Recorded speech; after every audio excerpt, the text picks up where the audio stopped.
Welcome back to the channel where we explore, learn, and theorize about the Marvel Universe. Today I'll be breaking down the first 2 episodes of WandaVision, but if you haven't watched them yet or if you don't want any spoilers, don't worry. You can watch the first half of the video normally, where I'll be talking about a plot leak for Black Panther 2, which includes Doctor Doom, and how Captain America could return from the past and join a new team. And then I'll let you know when the spoilers are coming. If you're new to the channel, or even if you've been watching for a while, make sure you subscribe because more than 96% of you guys aren't subscribed. And if you think you're subbed, double check because apparently there's a glitch where people are getting unsubscribed from certain channels. And remember that a subscription is free for you, but it really helps the channel a lot. And you can always unsub later if you want. Now let's get started. Fandom Wire have exclusively learned some plot details and characters for Black Panther 2. Currently, the film's opening will feature Chadwick's Black Panther character in costume for a short, respectful tribute and send-off to the character.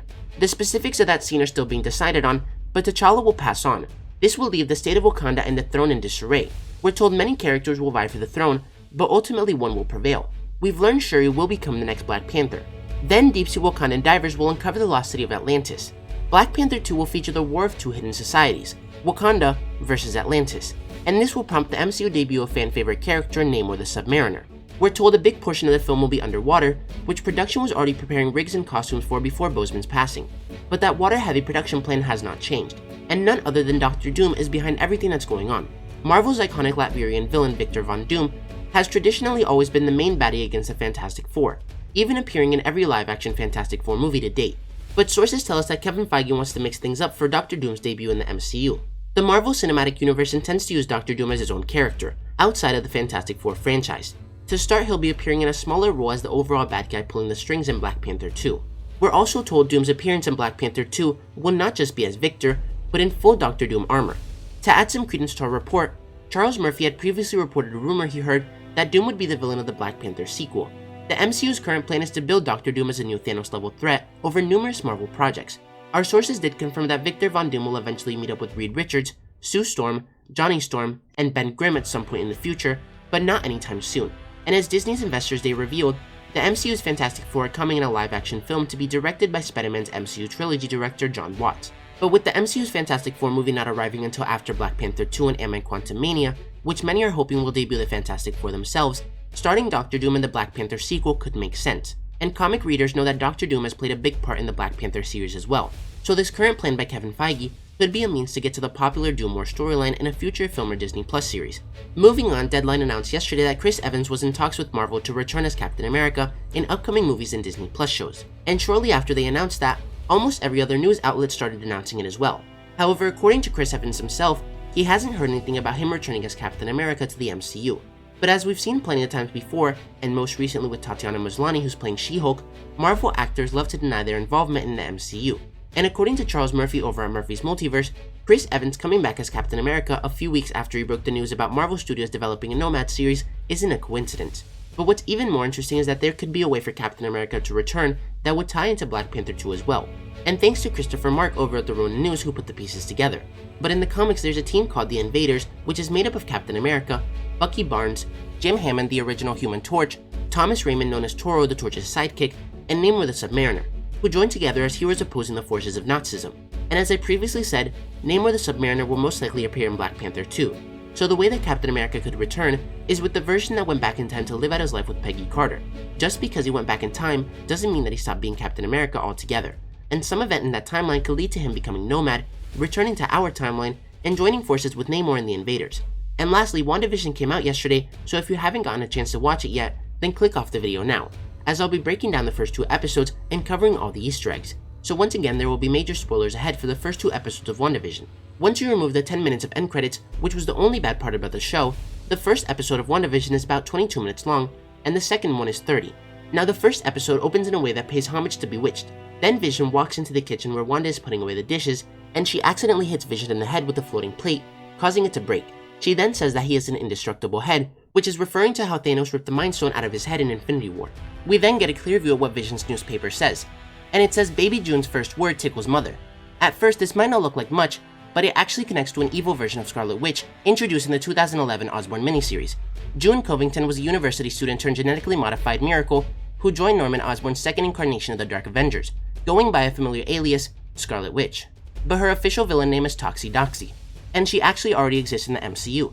Teresa June Covington was one of the millions of people snapped away by Thanos and resurrected by Hulk, and according to the Marvel Cinematic Universe wiki, she's gonna appear in The Falcon and the Winter Soldier. Now of course take this with a grain of salt given the source, but seeing as she was already teased in WandaVision, it is possible. We then see Wanda and Vision looking at a calendar, which not only tells us when the episode takes place, but gives a subtle nod to Avengers number 238, as August is the 8th month in the year, and it's the 23rd day.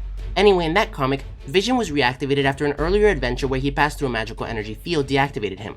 The show then moves over to Vision's job, where we see his tie which is similar to the one he wears in Tom King's Vision run. Then we see the first commercial in the show, which is for a new toaster called the Toastmate 2000. And if you listen closely, when the woman places the bread inside and pushes down the button, you can hear Iron Man's repulsor sound. As the bread is cooking, you hear it ticking faster and faster like a bomb, but never going off. And the toaster is made by Stark Industries, reminding you of how everything with Wanda and Pietro started. The Stark Industries bomb that killed their parents, and the dud that almost killed them, which led to them going through Strucker's experiments, giving them their powers meant to destroy the Avengers alongside Ultron. Moving on, we return to Wanda and Vision's home, where due to a misunderstanding as to what the heart on the calendar actually meant, Wanda thinks it's their anniversary, while in reality it's dinner with Vision's boss and his wife, the Hearts. When they walk in, Wanda tries to surprise Vision by putting her hands over his eyes, but accidentally does it to Mr. Hart.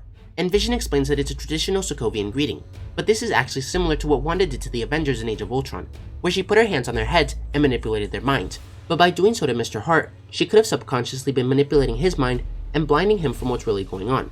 During dinner with the Hearts, we see Wanda pouring wine, the name of which translates to House of Contempt, or Misery, and the bottle has a large M, which is clearly a reference to the House of M storyline, or in this case, the reverse House of M we'll see in the show. But the most important part was the ending. Wanda and Vision are in an actual TV show, but that's not all, because as the credits roll and we see the cast, you'll notice that those are MCU characters as well, and not real people, and the cast seems to be made up of sword agents, because Abe Brown was a graduate of Midtown High in Spider-Man Homecoming, he then survived the snap and graduated during Avengers Endgame's 5-year time jump. So given his connection to Peter Parker, Spider-Man being framed as a murderer, and his identity being revealed, it would make sense for Sword to recruit him. The second episode starts with Wanda and Vision sleeping in separated beds, and this is actually a reference to I Love Lucy and how the British Board of Film Classification insisted that there should be no portrayals of men and women in bed together. This leads to the scene with the noise in the rose bushes, where both Wanda and Vision are scared and trying to figure out what that noise is. And in a later scene, there's a toy helicopter in the bushes, so it was previously believed that Sword tried to enter Wanda's reality, and that noise was the helicopter transforming into a toy and landing in the bushes. Because as you can see, the helicopter has a Sword logo on it as well.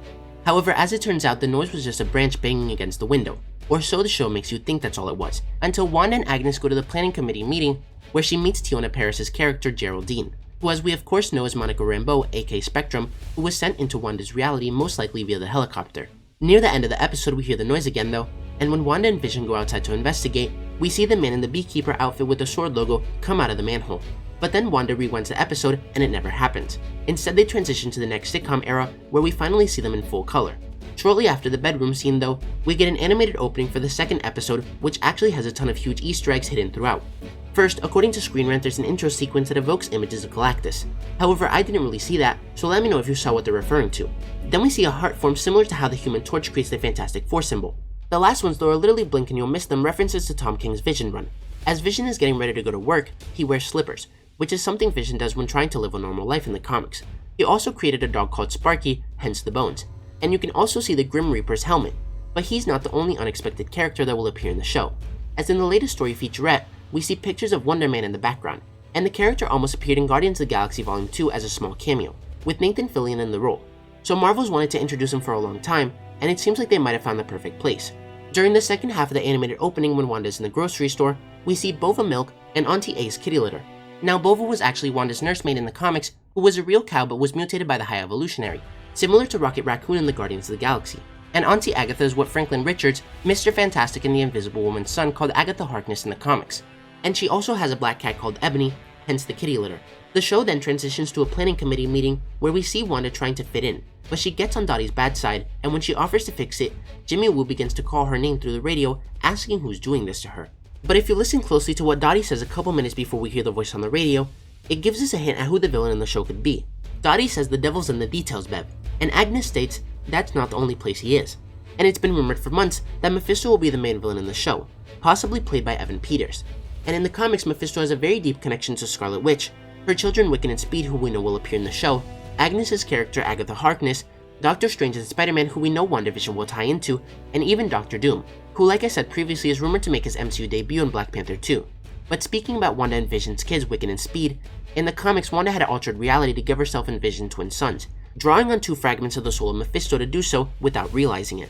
Eventually the soul fragments returned to Mephisto, but reabsorbing them destroyed him.